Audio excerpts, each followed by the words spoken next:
لكي نعيد الحق لأصحابه. الله أكبر.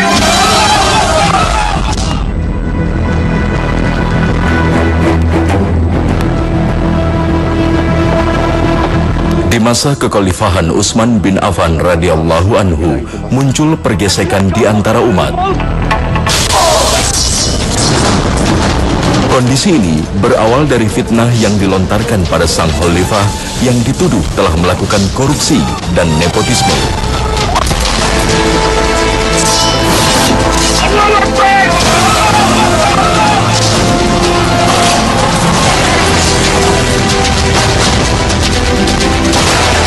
Hingga berujung pada terbunuhnya Khalifah Utsman.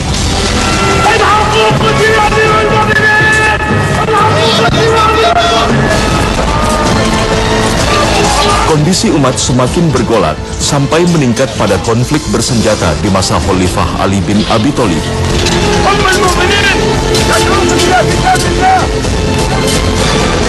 Di balik kekacauan itu semua, ada seorang tokoh yang sudah mengatur dengan sangat matang strategi perpecahan di tubuh muslimin.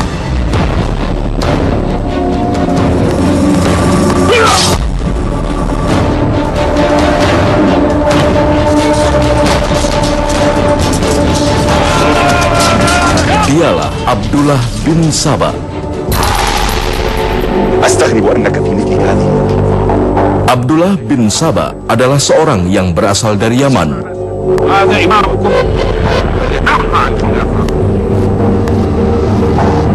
Ayahnya adalah seorang Arab yang menetap di Yaman, sedangkan ibunya merupakan seorang Yahudi asal Habasyah yang memiliki pemahaman yang sudah bercampur dengan pemahaman Nasrani.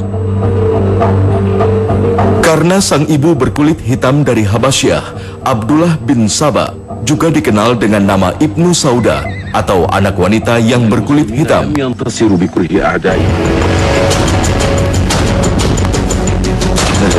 Tak banyak catatan sejarah yang mengungkap asal-usul Abdullah bin Sabah.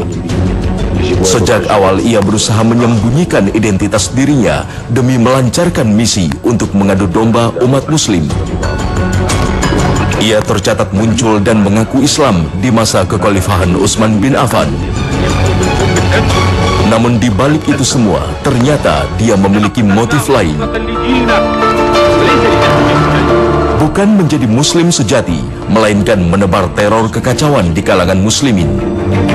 Hal yang melatar belakangi Abdullah bin Sabah mengacaukan di tubuh muslim karena ia tak rela negerinya, Yaman, menjadi negeri muslim. Dan sebagai anak dari pemimpin besar di Yaman, Abdullah bin Sabah tak rela harus kehilangan warisan kepemimpinan.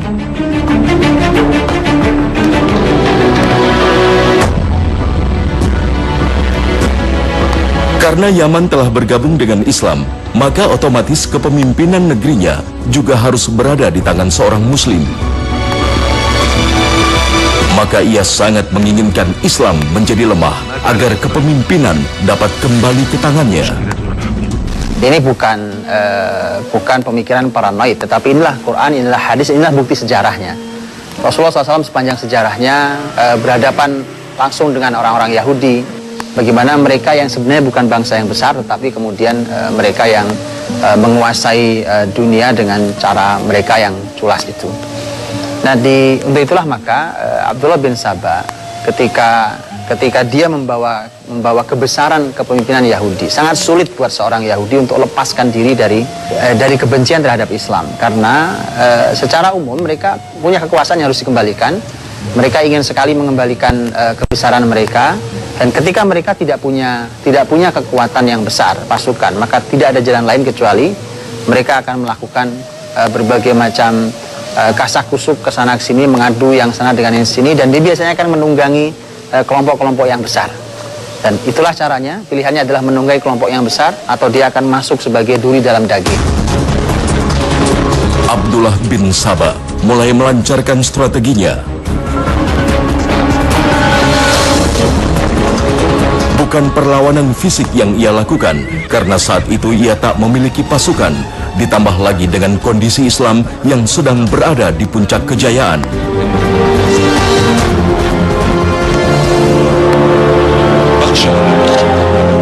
Yang ia tempuh justru dengan cara menyebarkan pemikiran-pemikiran sesat. Ia membawa pemikiran yang dikaitkan dengan Rasulullah Sallallahu Alaihi Wasallam agar mudah diterima oleh masyarakat Arab. Ia memunculkan pemahaman sesat yang terdengar logis di telinga orang-orang awam. Sesungguhnya dia membawa pemikiran sangat banyak, tetapi hal-hal yang sangat aneh menurut muslimin tidak dimunculkan di awal. Yang dimunculkan di awal adalah sesuatu yang terdengar logis bagi masyarakat yang ilmunya dangkal. Yang dibawa ada dua. Yang pertama adalah al-wasiyah, yang kedua adalah ar-raja'ah. Al-wasiyah, dia mengatakan bahwa setiap nabi itu pasti ada wasiyah. Wasiyah adalah orang yang diwasiati dan sebagai pengganti nabi. Setelah itu dilanjutkan bahkan kalimatnya dengan mengatakan bahwa Rasulullah Muhammad SAW adalah Rasul terbaik, sementara Ali adalah pengganti terbaik. Ini pertama dimunculkan. Dimunculkan pertama bahwa Ali tokoh yang dia angkat. Mengapa Ali? Itu juga ada kajiannya dan menunjukkan bahwa semua ini direncanakan dengan sangat matang di balik layar. Maka Abdullah bin Sabah ketika membidik Ali karena tahu bahwa para sahabat Nabi SAW itu mengurutkan sahabat Nabi dari Abu Bakar, kemudian Umar, kemudian Utsman, kemudian Ali. Maka setelah Utsman, siapa lagi kalau bukan Ali? Dia bukan ingin memunculkan Ali, karena sungguhnya Abdullah bin Sabah bukan pengagum Ali. Dia tidak memunculkan Ali, tapi dia hanya ingin membuat kekacauan dengan mengadu dua tokoh muslim yang hebat ini, Ali dan Utsman. Abdullah bin Sabah tidak berhasil mengadu Ali dan Utsman, tapi dia berhasil mengadu orang-orang yang tidak berilmu di bawah tokoh-tokoh ini. Inilah yang berbahaya. Pemikiran berikutnya adalah yang disebut dengan ar-raja'ah. Ar-raja'ah itu dimulai dengan kalimat logis dari seorang Abdullah bin Sabah. Dia mengatakan, mengherankan kalau orang yakin bahwa Isa akan kembali, kalau Isa akan kembali, tetapi dia tidak yakin bahwa Muhammad SAW kembali. Karena kita tahu bahwa dalam Islam secara syariat Nabiullah Isa AS akan kembali di akhir zaman nanti, dan akan diturunkan Allah Subhanahu wa taala dengan tugas khusus di antara yang telah membunuh Dajjal. Tapi ini tidak ada gunanya pemikiran ini ketika targetnya bukan Ali. Maka dia sambung lagi dengan mengatakan, maka Ali pun akan kembali. Ali pun akan hidup kembali kan. Nanti ketika Ali wafat, dia akan hidup kembali, dan itulah yang akan menjadi penyelamatnya. Ia memulai pergerakannya dari pusat pemerintahan Islam, yakni di kota Madinah. Ia sungguh yakin, jika Madinah bisa dikacaukan, maka tak perlu lagi bergerak ke wilayah lain, karena otomatis kekacauan akan menyebar. Namun, usahanya gagal ia lancarkan di Madinah. Madinah sebagai kota Rasulullah Sallallahu Alaihi Wasallam saat itu masih memiliki banyak sahabat Rasulullah Sallallahu Alaihi Wasallam yang masih hidup, hingga ilmu dan pondasi Islam masih sangat kuat terjaga. Gagal di Madinah tak lantas membuat Abdullah bin Sabah menyerah. Ia tetap bergerak ke wilayah lain untuk menyebarkan pemahaman sesatnya.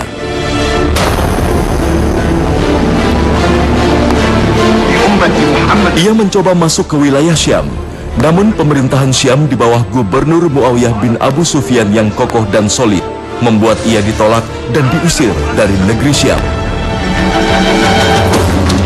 Ia lalu berpindah ke Basroh. Di sini pun kehadirannya tidak diterima oleh masyarakat Basroh. Tak putus asa, Abdullah bin Sabah bergerak ke Kufah. Walaupun ditolak di Kufah, namun ia telah mendapat pendukung yang jumlahnya mencapai ratusan orang.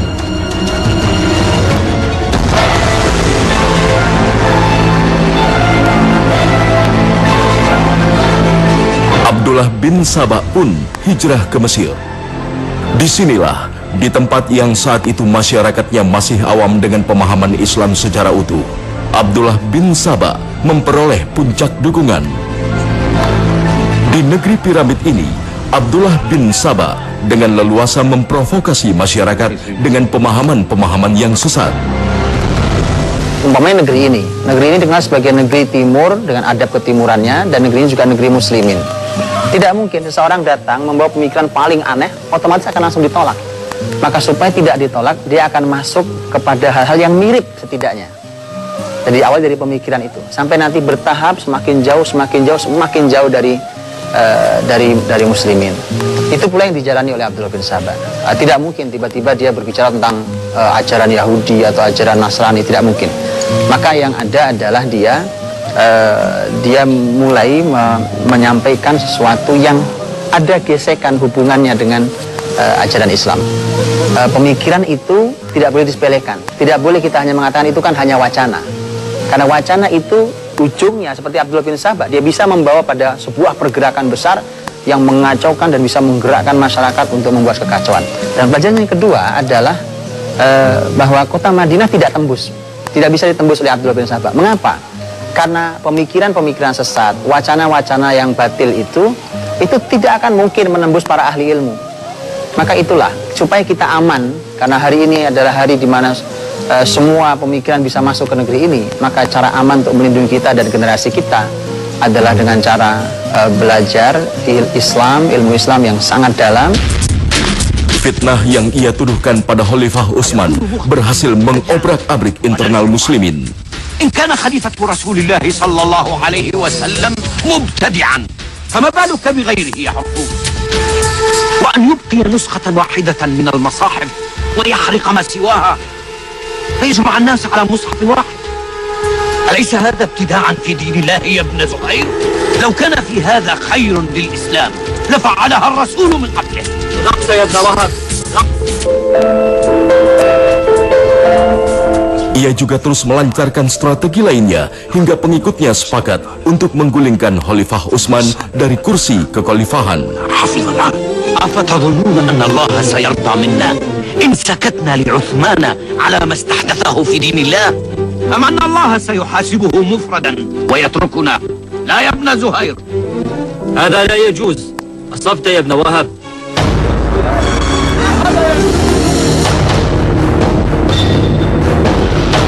Dengan alasan pergi haji, pengikutnya dari Mesir, Basrah dan Kufah bergerak ke Madinah untuk menjatuhkan kepemimpinan Khalifah Utsman.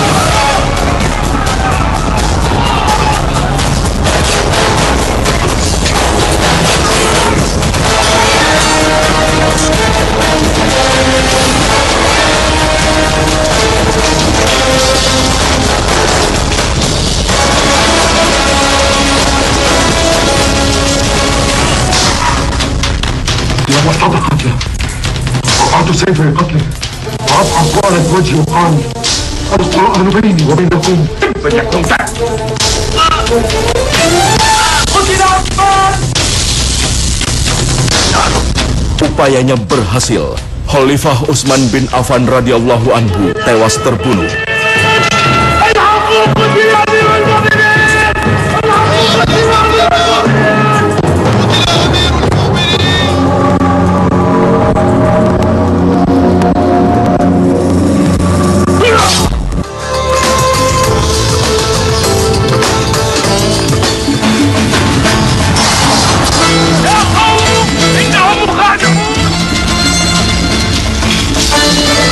لكي نعيد الحق لأصحابه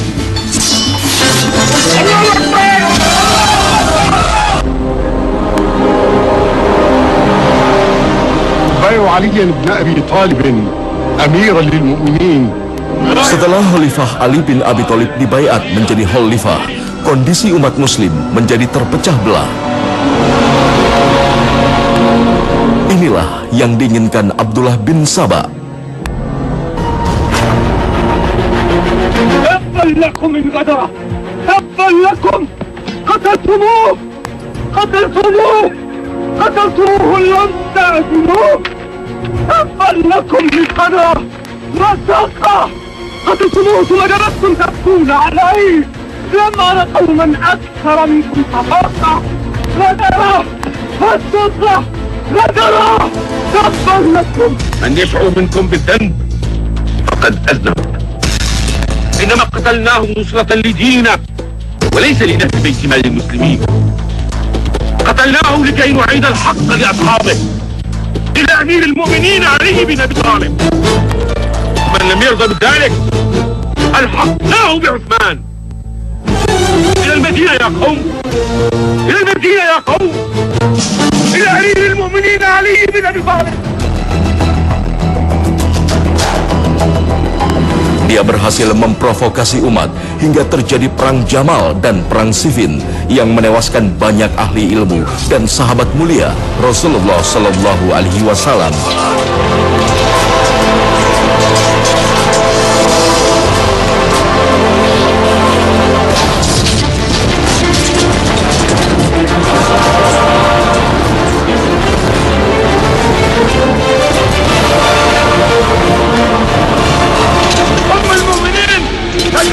كتاب الله يا على البصرة يا على الكوفة.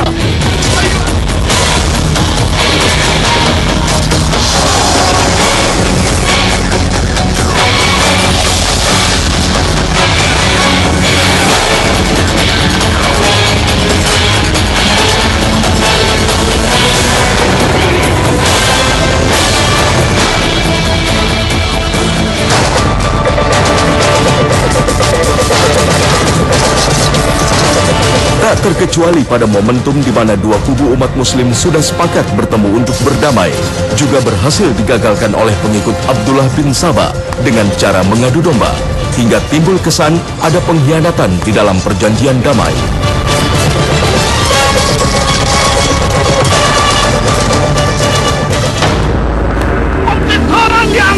Peran Abdullah bin Saba bukanlah sebagai pemimpin aksi di lapangan, melainkan sebagai otak pencetus ide kekacauan di tubuh muslim.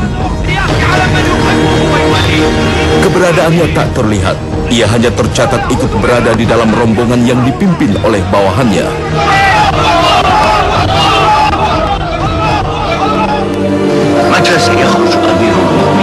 Setelah berhasil memecah belah umat muslim, Abdullah bin Saba pun meneruskan aksinya.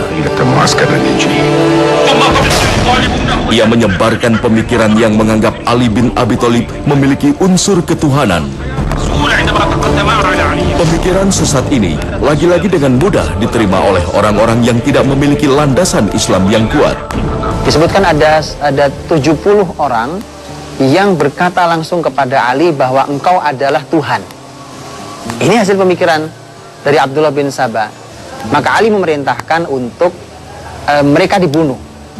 Orang yang sudah kafir itu, karena mengatakan bahwa manusia Tuhan itu kafir, dan Ali memerintahkan untuk dibunuh. Sayangnya Ali membunuhnya, menghukum mereka hukuman mati dengan cara dibakar. Kalau menurut Abdullah bin Abbas, ahli ilmu di kalangan para sahabat, mengatakan kalau saya menghukum mereka tidak dengan api.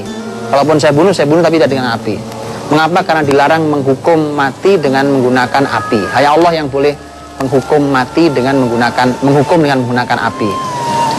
Dan betul bahwa kesalahan Ali bin Abi Thalib cara menghukumnya, maka mereka mengatakan bahwa Ali benar-benar Tuhan, karena tidak akan menghukum dengan api kecuali yang memang